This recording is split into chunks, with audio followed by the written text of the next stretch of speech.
Man, you guys, that feels like a blasphemy, a delicious, convenient blasphemy.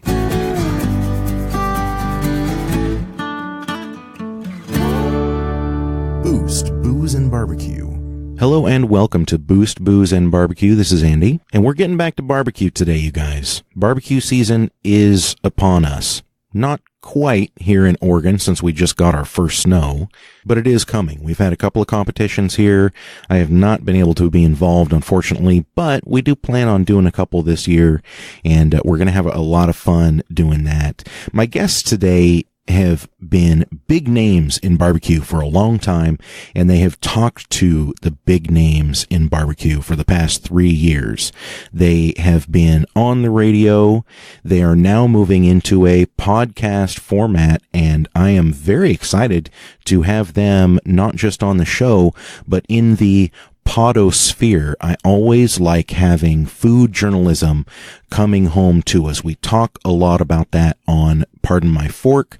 We've recently had a few guests that talk some about food journalism and the importance of it, and I always appreciate when I'm able to talk to other people that share that sentiment. So without further ado, we will go ahead and get into it.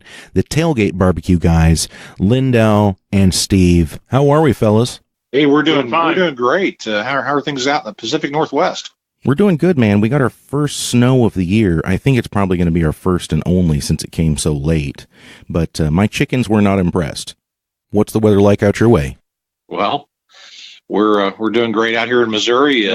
It's been the temperature range of 5 to 70 in the last 7 days, so we've had a little bit of everything.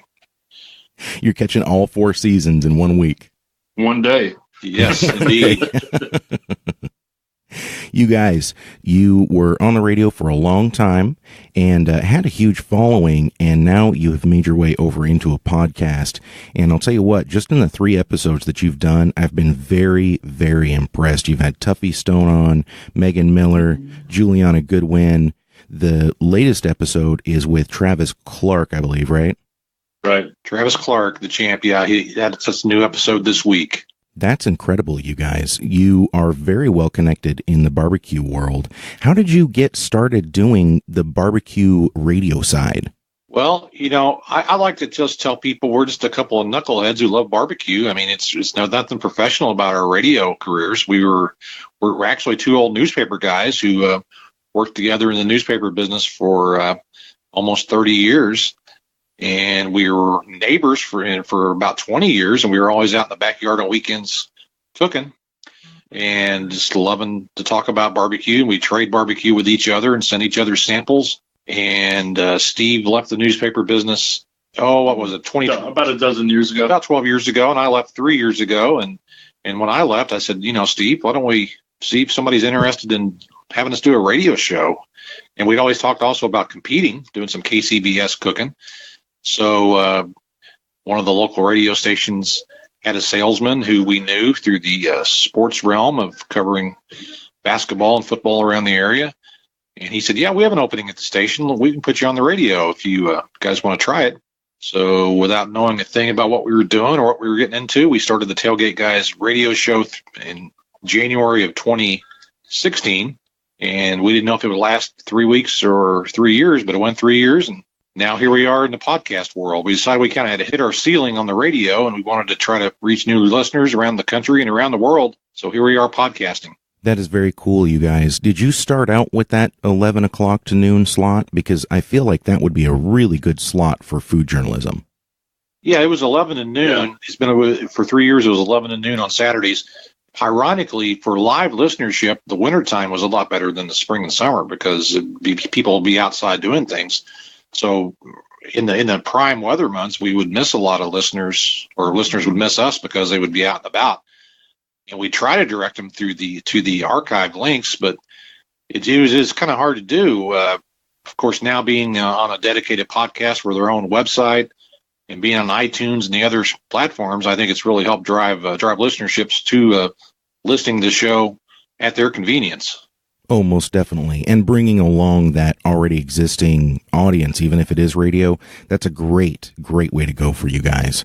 Yeah, so far our loyal listeners have followed us over, And I've already had a lot of good feedback from around the country, from people we hadn't heard from before, or they hadn't heard of us before. They just found us through the podcast realm. It's crazy how food brings people together, and not just at the dining room table. Last week I was talking to Chef Mark Conway, and we were talking about exactly this, because he's a food journalist. He's a chef, but he also hosts some television, and he's starting a podcast and some things like that. And we talked about the fact that food is so visceral that even when you hear about good food or hear food being cooked, you can visualize it, you can smell it, and it gets all of those senses going. I would bet money that's why your show did so well during the wintertime, because people were getting their barbecue fix through listening to you guys. Yeah, we tried to bring them some information that they could use, besides giving them some professional cookers who they could listen to for advice. We tried to offer them some tips and recipes and things like that they can use. My background is I used to be a short order cook for a long time, and so I have a little background in cooking and instruction and things like that. So we tried to bring that to our listeners, and I know some people actually said that listening to us helped them improve their cooking a little bit, which is hard to believe because I'm still working to improve my own, but. It turned out really well. I was really satisfied with the rewards of hearing that people learn from us. It's really crazy when you hear stuff like that, because you don't really, well, maybe you're different from me, but I don't anticipate hearing that, because I always just think, hey, I'm doing this because I enjoy it, and we're trying to get a little bit of information out for folks. But hearing that feedback is always really, really good. Yeah. What were some of the highlights while you guys were on the radio? I mean, you've had so many different big guests that were on the show, called in, so it's hard to narrow it down. But do you have any favorite moments from those times? Well, I think our first big moment was about 3 months into the show when we were able to book Myron Mixon. That was kind of, he was like riding high, and this was the Barbecue Pitmasters era had just ended on the TV shows. And to get Myron on, he gave us a good 15 to 17 minute interview, and we only had to use the dump button once, as he kind of got loose with his language. But we can get away with that. We can get away with that now on a podcast. But Myron was just so entertaining and gracious with his time.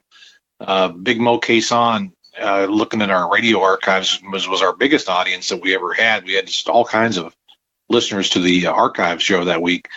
But, it was amazing to us that everyone we asked, with just a couple of exceptions, made time for us and came on the show. So just very proud of the guest lineup we were able to get.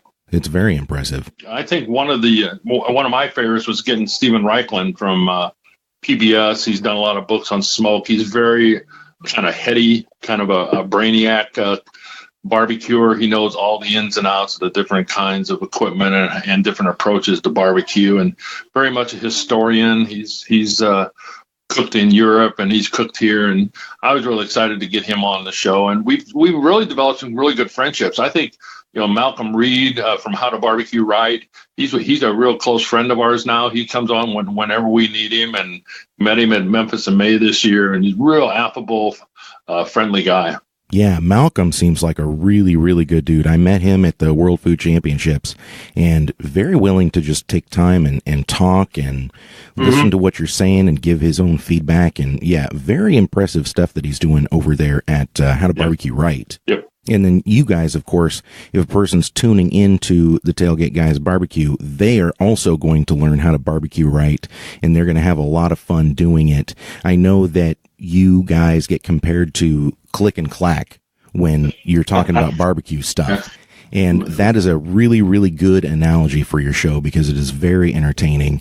And of course, you are on Boost, Booze, and Barbecue. So we would be remiss if we did not talk about a little bit of Boost in here as well, because you guys are both old school car guys, right?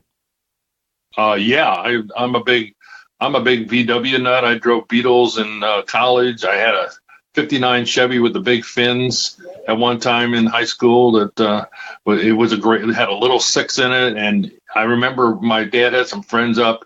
They had a big Cadillac, and it got cold that night, and they couldn't turn that Cadillac over, but my little 59 just warmed right up, and they all had to ride my car. We have a VW shootout here in Oregon that draws some really big names from the West Coast. And it's always funny to me to see those bugs that have, I don't know, just this blow through turbo carb setup. And, you know, they're popping wheelies and they're running nines. And it's just the most incredible thing to me. Yeah, with the old Beetles, all you needed was duct tape and wire, and you can almost go anywhere you wanted to.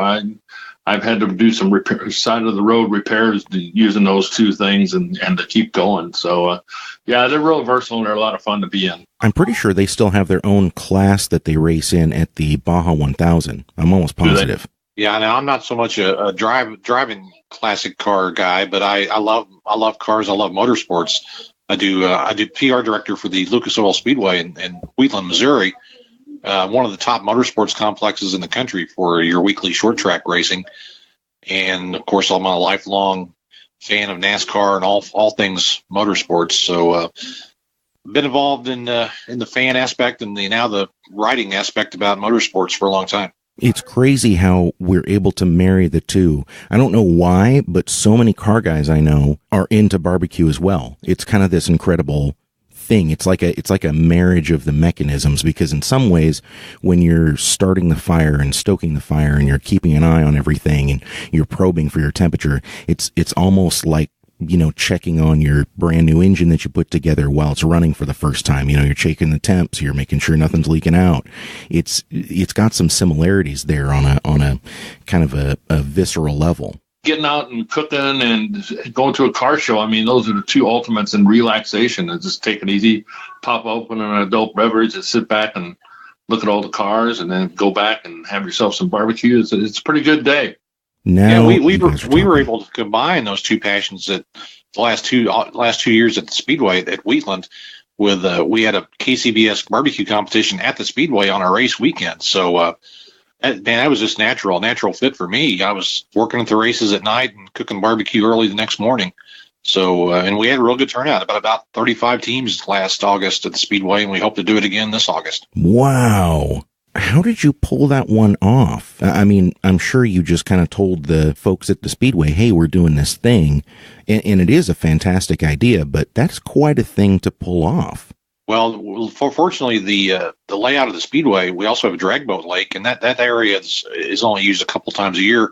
So that the midway of the drag boat lake we were able to open that up to the barbecue teams with plenty of power and water down there. So, set up for that on Saturday, and the competition was on Sunday. So yeah, it was an interesting weekend, and it was called Red, White, Blue, and Q, and we're looking at doing it again, and it's becoming more and more popular. This is a great area of the country for competition barbecue. You know, our location in Southwest Missouri is kind of central between Kansas City, Memphis, Dallas, Texas barbecue, Memphis barbecue. It's really a good kind of a cross mix of a lot of styles of barbecue right here. You guys really are in the thick of it. And all of those regions have such different styles of barbecue. Do you guys find yourself leaning towards one or another, or do you mix it up once in a while? Do you have a favorite that you kind of lean towards? You know, that's an interesting question. I think when we're just cooking on our own, I'm more of a Kansas City style barbecue guy myself, with a lot of the sweeter type sauces. If we're competing in KCBS, and a lot of the guys we talk to on the circuit, they say that's just kind of in one style fits all. There's no, you don't really branch into different styles there. You just try to hit the KCBS style, I guess you'd say. What do you think, Steve? Well, I've been getting more and more involved in steaks. The steak competition, which is really an up-and-comer across the country now. So I've been doing that. But as far as barbecue goes, I really like lightly glazed stuff. I don't like a lot of sauce on mine, so maybe I'm more of a Memphis kind of style in mine. But I do a light glaze on a lot of my stuff, but nothing too heavy. So when people ask whose barbecue do I like, I say I like my barbecue. That's about it. Well, yeah, I'm the same way. Yeah, Mars makes great barbecue too. I have a hard time going out to restaurants. It's not because I make great barbecue necessarily, but you become so used to cooking your own style that it's hard to go to a restaurant and really enjoy their food. Although there are some of these competition teams that we have met on the circuit and are from our area have opened their own restaurants, and they do quote competition style barbecue food in their restaurants, and it's really good. I'm 100% with you guys. I don't like a whole ton of heavy sauce. As a matter of fact, the first competition that I didn't sauce my ribs at all. Because quite frankly, I felt like I've been working on my own rub for a long time, and it's got a lot of basic ingredients, but I use them in a ratio that's kind of my own thing. And I feel like as they kind of liquefy and melt over the meat, it's sort of like a self-saucing thing. But I actually got dropped 3 places. I had a judge tell me straight up, you went from 3rd to 6th simply because you didn't sauce it, and we can't judge you, if you don't have the sauce on. And I just thought, that's really interesting. And so my style has somehow become this rub only, and I don't know what to call it exactly. Yeah, a lot of times these competitions turn into a sauce and lettuce competition instead of a meat competition, depending on who the judges are. And I think that's sad, because it's supposed to be how well can you cook meat, not how well can you put lettuce in a box. That's very true. And we've made kind of a movement in Oregon away from the lettuce or the garnish. And a lot of people have had really mixed feelings about that, because, the lettuce will help keep all your stuff in place, and you don't really have to worry about it sliding around in the box. And my argument so far has been, well, you don't really have to worry about it sliding around the box if you're not trying to turn it in 30 seconds before turn-in time. That's true. Right. So it's kind of a weird thing. They're trying to even that playing field out by not having the garnish, but it's a, I don't know, it's a little bit of a slippery slope, pun intended. Yeah. Well, that's why I like the steak competition, because there is no garnish involved. You put it on a tin foil circle, and that's it. And all they're doing is tasting the meat, and it's judged strictly on the meat and nothing else. And you're right, that Steak Cook-Off Association stuff, that is really up and coming. We had Brett Galloway and Jim Altek on the show. We did too, yeah. Yeah, those guys are such a wealth of knowledge, and just seeing how this competition is blowing up is incredible. Right. Do you plan on doing the actual competitions this year? Yeah, last year, 2016, I think we did 2 KCBS. 2017, we grew to 5, did 7 last year, and probably a similar amount this year, probably 6 or 7. So I think that's something that helps us on our radio show, where we're able to go out and cook with and against some of these guests that we have. And you can't go out and play golf against Tiger Woods, but in barbecue you can go out and took a contest against Brad Leininger or Travis Clark, and kind of get that unique perspective of what it's like to be in the pits with them, mixing it up. And it kind of gives us a good insight when we have those guys on the radio. I know Steve's going to do a lot more. He's ventured off into the steak realm. He's going to do several of those this year. So we've kind of found our niche. I'm on the KCBS side, and Steve's on the SCA steak side. I love it, you guys. You have the 2 different perspectives that you're getting in the same show. I love that. Yeah, and at least we can say we've been there, done that, and we're not looking like we don't sound like a couple of know-it-alls who've never been in the trenches. We've been in the trenches. Lyndall's probably been in it more than I have. I've had a back issue that I can't really compete long-term like that. But, he's been out in 30-degree weather, 5-degree weather, and then broiling weather. I mean, it's just really, really tough sometimes. It really is. It challenges all of your senses and all of your abilities when you get into some of these competitions. Well, it makes me wonder, you saying that, you're absolutely right, and we've faced that some here in Oregon even, and I know that some people with the bigger, heavier gauge cookers don't really have to worry about that too much, but in the areas where the temperature can really swing hard, much harder than it does in the Pacific Northwest, I always wonder why I don't see more people using the larger, like, insulated cabinet smokers. Right. Yeah, we don't see too many of those out here either. This has kind of become known as drum country. I'm on the, I have a couple of Gateway drums and a Hunsaker, and that's what I cook on. We see a lot of those. Those have become very popular. I know the number 1 team in the country in KCBS last year getting basted out of Branson, Missouri. That's what he's used, and that's really become a popular item around here. And we still see a lot of Jambos that will show up at competitions, and those are the 2 most prevalent ones we see. And I've also seen a lot of pellet grills coming out now too. The pellets, seeing the Traegers and things like that. really seem to work well for people who can just kind of set it and forget it. And I think those are becoming more and more popular too when it comes to that stuff. For sure. The ugly drum smokers, I'm caught off guard by how good those are and how many people are using them now. And you can do so many different things with them. You can lay your ribs out flat. You can hang them. You can lay your brisket flat. I'm not sure that I've seen anybody hanging brisket necessarily, but I have seen a few people go from the barbecue competition to a steak competition with their UDS, and all they have to do is just raise that coal basket up and get their steak down against it. It's a really versatile way to cook. Our friends over at Ugly Drum Smokers Texas on Facebook, they are doing some shocking and incredible stuff with their drums over there.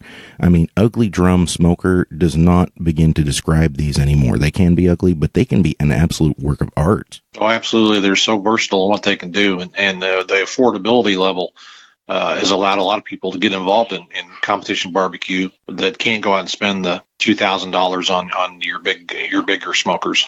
And be able to get pretty similar results, too. It's really incredible to me. I mean, seeing some of the bigger names, again, when we went to the World Food Championships, just seeing all of the people that were using the drums and going toe-to-toe with the guys that were running the old hickories or their big custom-built, I saw guys there with Jambos that were still using drums next to them. Yeah, when I did my first competition, 3 years ago, I guess it was, and I was just cooking showed up on a $75 upright cabinet smoker with no insulation, that I bought at Lowe's. It's the cheapest smoker you could get. And looking around at some of the stuff I saw, I'm thinking, man, I'm way out of my league. And I was. Then I saw so many of the drum smokers, and I was really skeptical. But then I saw the results that those guys were getting, and thought that might be the way to go. So I'm definitely devoted to the drum smoker now. And Steve, what do you like to use when you're doing the steak cook-offs? Well, last year I used a Lowe's cast iron hibachi with, it's just a little thing. It looks like a hollowed out anvil. And then I've used grill grates. And I guess the greatest invention in the last 10 years has been the grill grates. And put it on there, and it takes about 4 minutes to a side to cook a steak, and you're done. I'm starting to experiment this winter with a 18-inch Weber Jumbo Joe. I want to see, it has a lid to it, and I think that helps a little bit in keeping that heat in and cooking that steak a little bit better. The hibachi doesn't have a lid.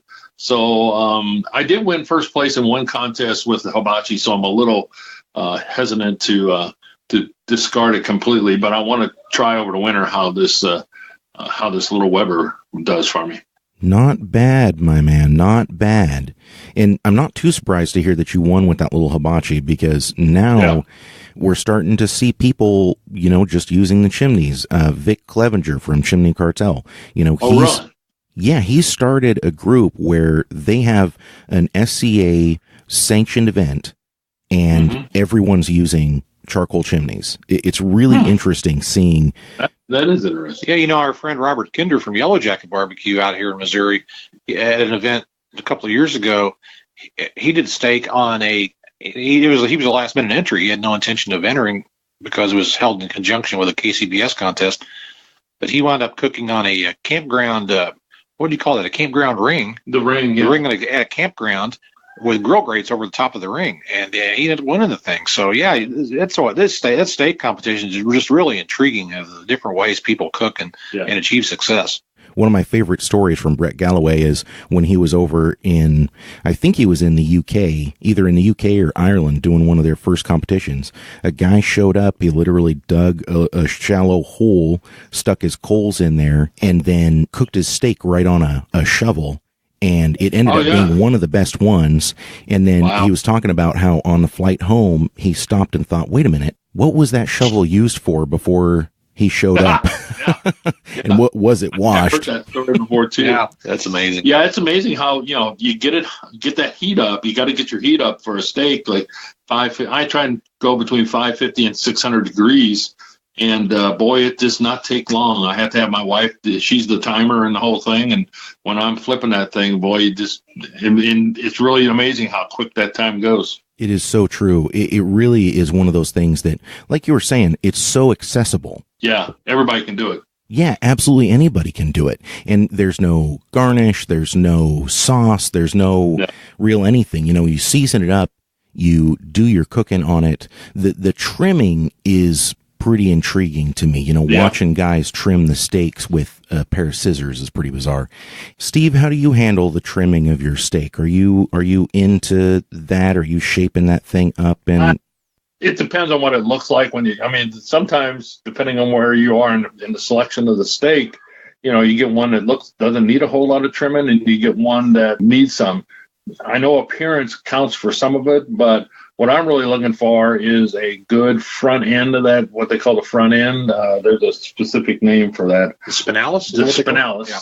I'm looking for a good spinalis. And then you just got to remember, and now they've changed the rules a little bit. This year, they used to cut it 1/3 for the eating and 2/3 for just looking to see if it's done or not. Now they're going to cut it in half, which I think that may make a little bit of a difference. You're going to have to cook it a little bit longer, because as that heat travels down your meat, you know, once you get to I know this is really technical, but that third to 2/3 is going to be done a little faster than right in the middle of that steak. So you're going to have to keep it on there just maybe 15, 20 seconds longer. In fact, I'm going to increase my time a little bit. I'm cooking some ribeyes tonight. I'm going to increase my time by about 20, 25 seconds per side to see what happens. But if I do any trimming, I got a really nice, sharp little knife. I don't do a lot with the scissors and that stuff, because sometimes you can just trim that stuff to death and you end up with no fat around the sides. And I like to see just a little bit of a fat rim around the sides of that steak. Well, and the judges must too, because you've already won a first place with your steak. Yeah. I think it was the second time out. I took 6th, I think. Yeah. And there was one national champion there. I think he won the whole thing, but I didn't feel too bad about that. But a lot of it is don't over salt, don't over pepper. I talked to the guys down in Tulsa. I went and took a class down there from the two originators of SCA, and they said the biggest mistake people make is that they over season their steak, and I'm seem to find that to be more and more true. Oh yeah, that doesn't surprise me at all. People tend to get a little liberal with their seasonings that they're putting on steaks. I mean, we've all had those steaks where somebody they soak it in soy sauce and Worcestershire. And, salt. I don't do any marinating or anything. Good. With a good piece of meat, you really shouldn't have to. No. In fact, I remember as a kid when I learned about steak from a guy who made steaks for us kids, and we all grabbed for the ketchup bottle, and you thought he was going to pull out a butcher knife and cut our hands off. So you don't ever put anything on a steak, not even A1 or any of that stuff. It's meant to be as it is and eat it as it is. And sure enough, that's kind of the philosophy I've adopted. It's really different from the traditional barbecue, because ribs, you're not going to really be going to be able to, hot and fast on ribs is 4 hours. You know, it's not 4 minutes. You got to really break that tougher meat down. You got to render out the fat that's around it and stuff like that. Whereas with a good steak, it's the quintessential hot and fast. Like you said, 4.5 minutes per side, and then the whole thing is done. It's really, it's kind of in the same world, but it's on different ends of the spectrum. Yeah, that's right. It's great. I mean, that's why you go to these great restaurants and they have these open flame pits, and they just kind of, what they call kiss it on the grill, and it's done. So that's kind of the philosophy. A lot of the good ones. Now that PK grill is out, that's the go-to grill for everybody who wants to get into the steak competitions. But some of us still use the old reliables, and that's what I'm going to stick with. And, again, that's why it's such a fun thing to do, because the old reliables can still win. And it's not even like a long shot anymore. People are showing up every weekend at these competitions with just a chimney or just a hibachi and cooking the best steak there for the weekend. It's incredible. Yep, that's right. I do love the over the fire cooking, though. I have got a Santa Maria grill that I'm almost finished with. It just needs a few more things, a little bit more welding done to it. And then I have a Cowboy grill. And I'll tell you, man, there is nothing better than cooking over an open fire. You know what I mean? Mm-hmm, sure. Yeah, it's just like pioneer days. That's the way they did it. Open fire or a fireplace with a pot sticking in the coals. Yeah, that's the way it used to be done. Do you find you guys are able to do that ever, or are you a little more traditional barbecue at this point? Well, sometimes my fire gets out of control and I am cooking over fire. So that's usually by mistake, an accident, but not too much open fire itself. It's usually controlled with charcoal or pellets. And then on the drum smokers, that's kind of your over the open fire. One of the beauties of it is the meat dripping right into the heat source, and that wonderful vapor smoke coming up into the meat to flavor it. I guess you'd say a controlled open fire there as well on those drums. Which reminds me, I was wondering where you guys fall on the wood flavor versus the meat drippings flavor, because they say that a lot of the flavor that comes from open fire cooking is simply the juices running off of the meat and then steaming, vaporizing, and then re-hitting that meat. Where do you guys land on that? Yeah, I think I agree with that. I think the meat dripping is the main source, or should be the main source of the flavoring. One thing that we hear from a lot of the experts on cooking on drums is don't use too much wood. Just a couple of small chunks of wood is all you need, because most of your flavor is going to come from those meat drippings. Yeah, and the grill grates are designed, not to harp on grill grates, but I really, really like them. The grill grates are designed to hold those drippings on inside the channels of it, and it creates that fog, that meat dripping sense, and it returns it to the whatever you're cooking. Yeah, it steams it, and it kind of lets it stay in a steam bath. That's really important. The moisture is really important. I mean, a lot of people complain about drying their food out. They don't realize how quickly and easily it'll get dried out. You really got to kind of keep an eye on that stuff, you know? And I see that with a lot of people that are using the competition UDS. I mean, I know you guys are right. I love my combination of wood that I use, and I'm trying to, I don't know, convince myself or get more comfortable with the idea that at some point I need to be doing the slow cooking, you know, directly over those coals and just let that meat dripping use the flavor. Because right now, if I'm using my offset smoker, I love a combination of applewood, cherry wood, and pecan. I feel like the applewood gives it a nice sweetness. The pecan, of course, is a nice sweetness, a little earthiness, and there's just a little bit of that, I don't know, nutty component. Maybe it's just my brain playing tricks on me. And then the cherry just gives this really nice color on everything that you use it with. But one of these days, I'm feeling like, okay, I'm just going to need to set up my grill and do a small layer of coals and just let ribs run on that. You know what I'm saying?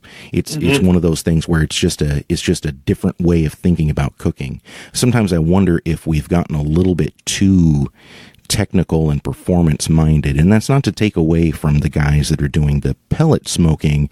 I want a pellet grill. There's some pellet grills out there that are interesting, incredible technological achievements, but there is something about still having that old style grill where you can just light some charcoal and get it done the old fashioned way. I really do feel like people should not only have a pellet grill. Like if you're truly into grilling and barbecue, have your pellet grill, but man, have a small Weber on the side too. Yeah, that's what I've got. I got a mini drum that I got from Pit Barrel Cookers that I used to use all the time and still have. So I can go to charcoal if I need to, and then the pellet is mainly for convenience. So if I'm just cooking for the family or something, I'm just going to throw a few things on. If I'm doing something for competition, then I've got those things to go to. Well, and that's a good point, especially with the smaller pellet grills now. What size pellet grill are you using? I got the Daniel Boone Green Mountain Grill, pellet grill. It's kind of an equivalent. I mean, there's Rec Tech, there's Traeger, and Green Mountain Grill. And Green Mountain I like it because of the price and the convenience, and they have great customer service. If you ever need anything, you got questions, They're really good. And I have Wi-Fi on mine, so I can sit in my living room and check the temperature of the food and change the temperature of the fire from watching a football game. Man, you guys, that feels like a blasphemy, a delicious, convenient blasphemy. Yeah, it is. It is exactly. That's what it is. Technology. When we're just cooking for our family in our backyards, it's nice to have that convenience sometimes. Just like my gas grill, that'd be that's not considered real cooking, to quote, but sometimes you just have to fire up the gas grill and get it done fast for your family. Yeah, I heard that. Okay, so I'm going to do a little hypothetical with you guys here. Let's say you've got $1,500 to spend, right, on a barbecue. And $1,500, that's not bad at all. I mean, I see some cheap trailers once in a while for that. Right. Where are you going to land personally? Let's start with you, Lindahl. What am I going to spend that $1,500 on first? Mm-hmm. That's a great question, because I just upgraded to a trailer last year. It was a little more than $1,500, but just getting a little 6x12 trailers, really enclosed trailers, really helped us when we go compete. I would probably invest in. I'd like to have one more new drum. Right now, I'm cooking competitions on 3 drums. 4 drums for 4 meats would be perfect. So a new drum, tax and all, I would run around $900 for either a Gateway or a Hunsaker. So that's probably where I would start. That's a good start. What about you, Steve? Oh, I'd probably look at an upgraded pellet grill of some kind, and RecTech has some really good outfits for about a little over $1,000 or so. I might buy a couple of tickets to the SCA World Competition in Jamaica. That'd be kind of fun to go there and watch that out on the beach. But yeah, I think just moving up to a better pellet grill would be first on my list. So the technology has gotten so good with these pellet grills. I mean, that's really where you would go. You wouldn't be thinking about, reverse flow or. No, I mean, we had Terry Black from St. Louis came down to do a whole hog for us at the Rock and Ribs, and brought his really high end pellet grill for us. You see a lot more and more between the drums and the pellet grill. Those are the two major components down there now in competitions. I saw them a lot at Memphis in May. Of course, the green egg. The eggs are a big part of some of those competitors' equipment. So, but I think pellet grills are moving in more and more because of the fact that you can dial them in so well and not have to worry about such fluctuations or variations. That is interesting. I'll be honest with you guys. I'm wanting to see. You see it a little bit now, but I would really like to see somebody coming out with a do-it-yourself pellet kit where you can adjust the length of the run. So if you've got a long cook chamber, you can do that. Or if you've got a short cook chamber, there are these pellet add-ons for ugly drum smokers now. Yeah. And I find that very fascinating. It's like the marriage of the two technologies. You know what I mean? You have the vertical setup of the drum, and everybody knows how good it is, and it's a thick steel, and it holds the heat pretty well. But then you have the convenience of the pellets. Do you see a future for something like that? Well, I think I saw a RecTech at one competition where it feeds from the back, and you open up the lid, and it's got 3 chambers, and I think it's for filling whatever length of time you want. So if you got a really long cook, you fill the middle chamber up. If you got short cooks, then you fill the 2 outside chambers up. I think that's how it was working. I'm going to have to look that up now. Yeah, look that up.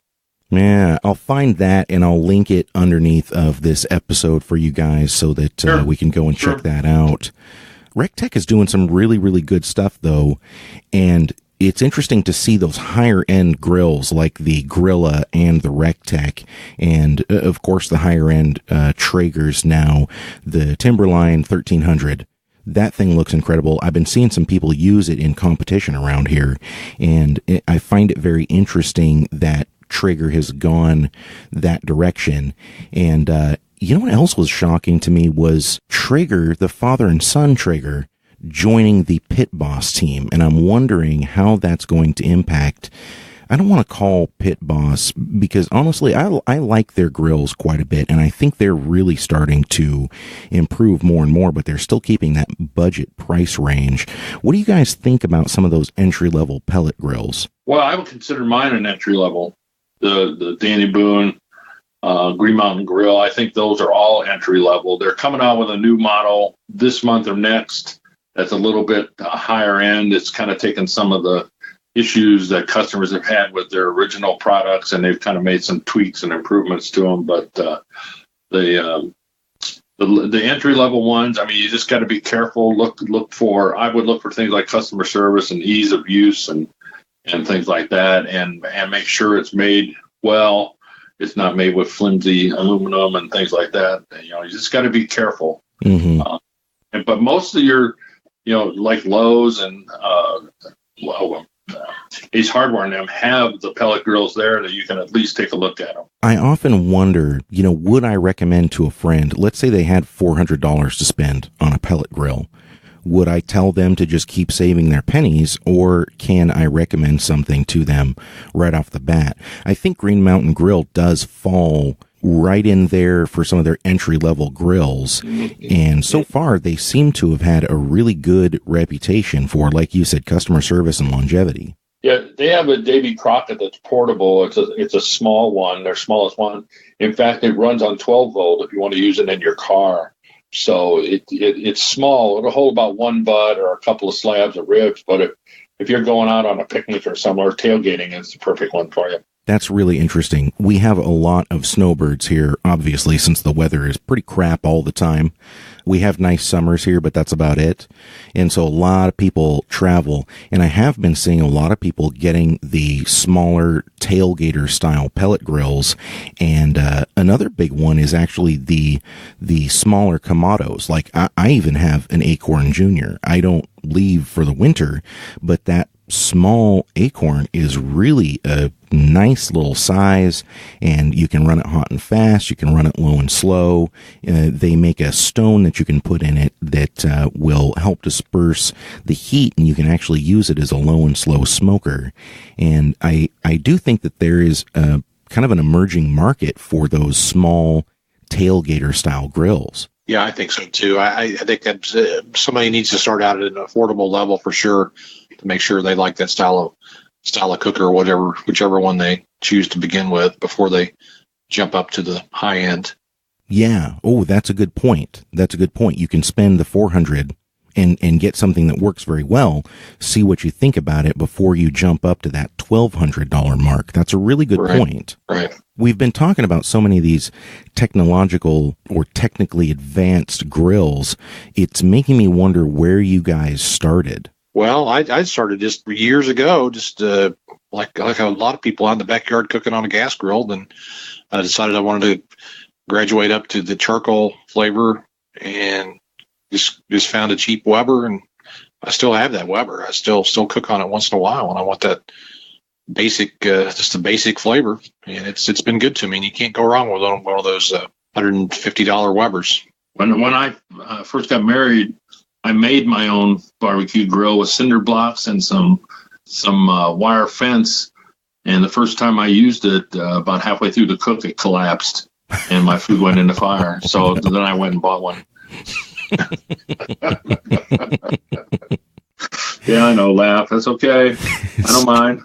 Steve, I was about to say you're a man after my own heart, but then hearing that story, you really are a man after my own heart. I've done that more times than I care to remember. Just trying to save a buck, I was a newspaper man on a small salary, and that's the way it was. When your meat costs more than your grill, yeah, that's saying something. Yeah, that's I really think the cinder blocks were used. I probably just found all the stuff in the backyard and put it together. Oh yeah, Craigslist for the win for sure. Although that's probably no Craigslist back then. Not that far. No, there wasn't even any internet back then. There's barely telephones. Yeah, that's what I'm talking about. Lindahl, it's really interesting something that you said, stepping up to charcoal or wood. How did we get here? How did we get to the fundamental original way that people were cooking is now something that people consider like a step up in skill and time? Yeah, I think it just goes back. There's not. Sometimes we overthink it. I think people try to get too scientific. It comes down to fire and food and managing that fire, and know your pit, whichever kind of pit you're using. Get to know it intricately and figure out what it can and cannot do, and just work with it and keep it simple. I mean, a lot of people put way too much thought into this fire cooking, I think. Yeah, I agree. Would you recommend that people who just want to start out with barbecue not go with something that's wood or coal fired? Well, I think there's nothing wrong with starting out with just your basic gas grill and go from there. If you have an interest in that style of cooking, start out in your backyard or on the deck with a gas grill. Then if you enjoy it, get you a Weber. Even look for used stuff out there. There's lots of grills, especially in the winter months, that people want to get rid of that maybe they're going to upgrade.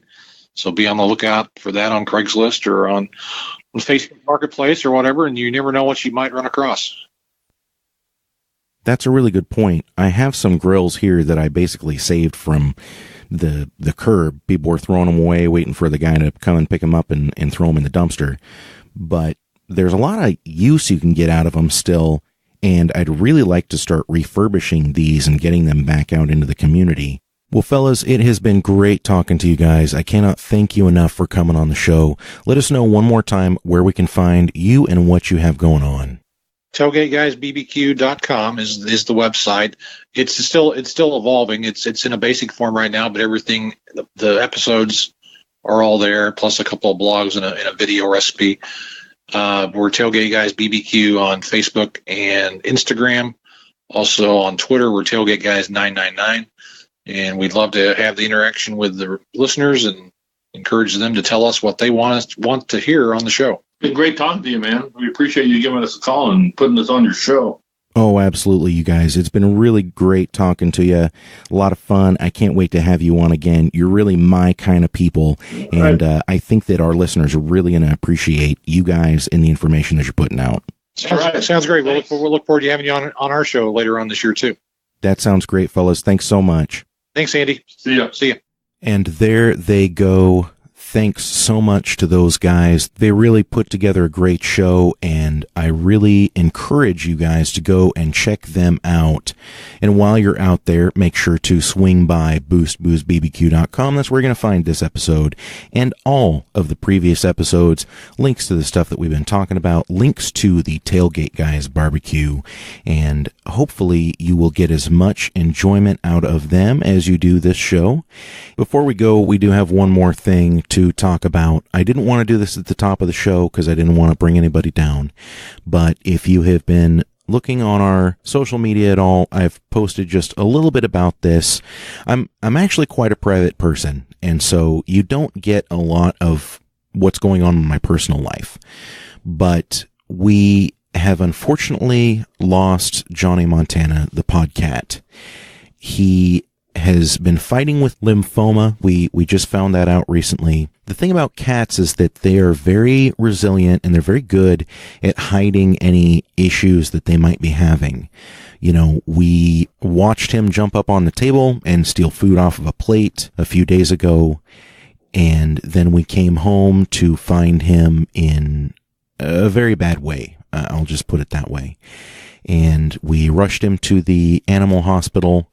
He's been on fluids for a couple of days, just kind of trying to figure out what exactly is going on. And unfortunately, what was going on was irreversible, and he did not make it. He passed away yesterday afternoon.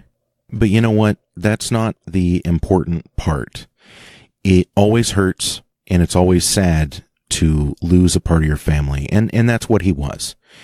He wasn't just a pet. He wasn't just a cat. He was a part of our family, and he was a part of the lives of a lot of our friends and our extended family.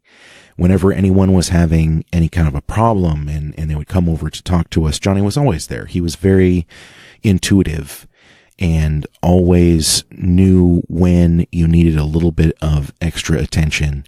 And he was always the one that would jump up on you and try to show you a little love to show you that it was going to be okay. And that's what we tried to do with him in the last couple of days. Fortunately, we were able to spend quite a bit of time with him, just making sure that he knew how loved and how appreciated he was. And you guys, this may be just my personal opinion, but I feel like that's the most important thing you can do. It is very sad.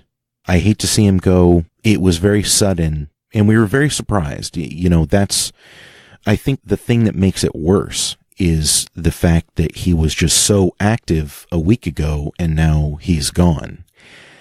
But I think that can be looked at in a few different ways. It's sad, but at the same time, I know in my heart that he lived a good and full life. I remember when my wife got him, she was in undergrad, and she was working for a clinic called the Cat Adoption Team.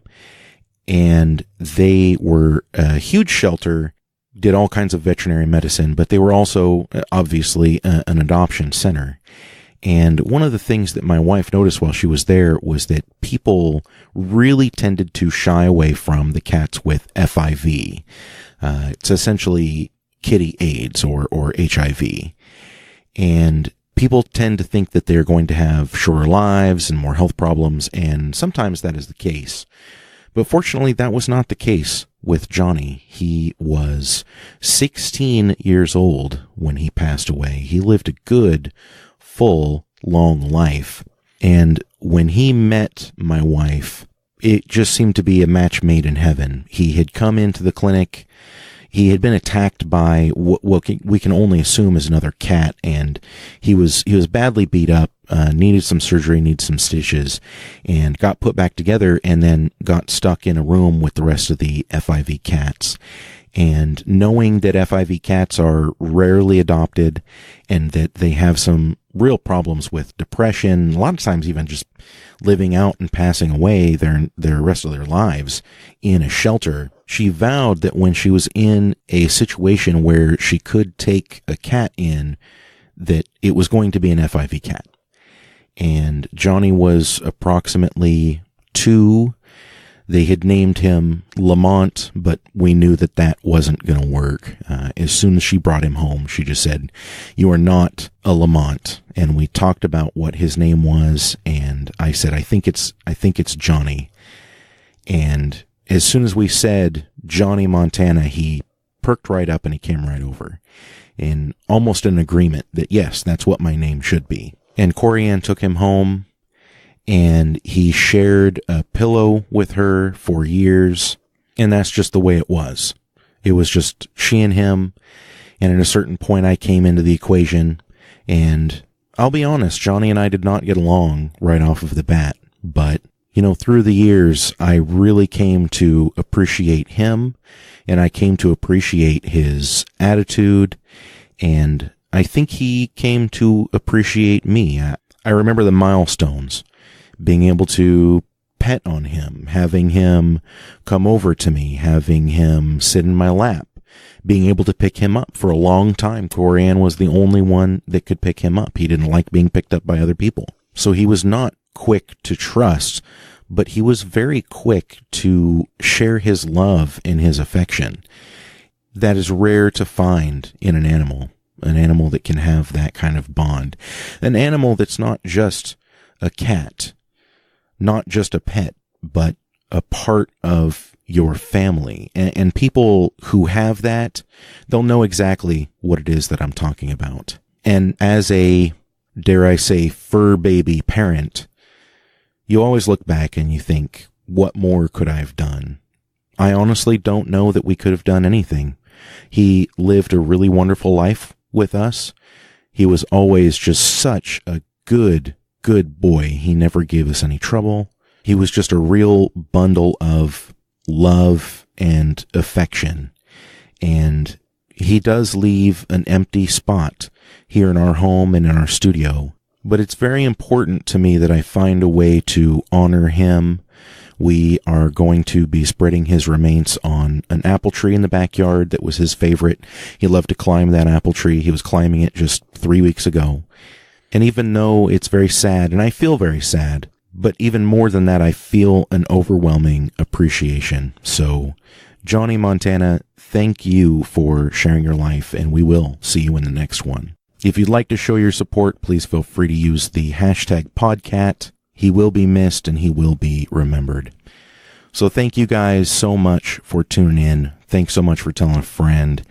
Thank you again to the Tailgate Barbecue guys. And for Lindell and Steve, this is Andy. We will see you next time.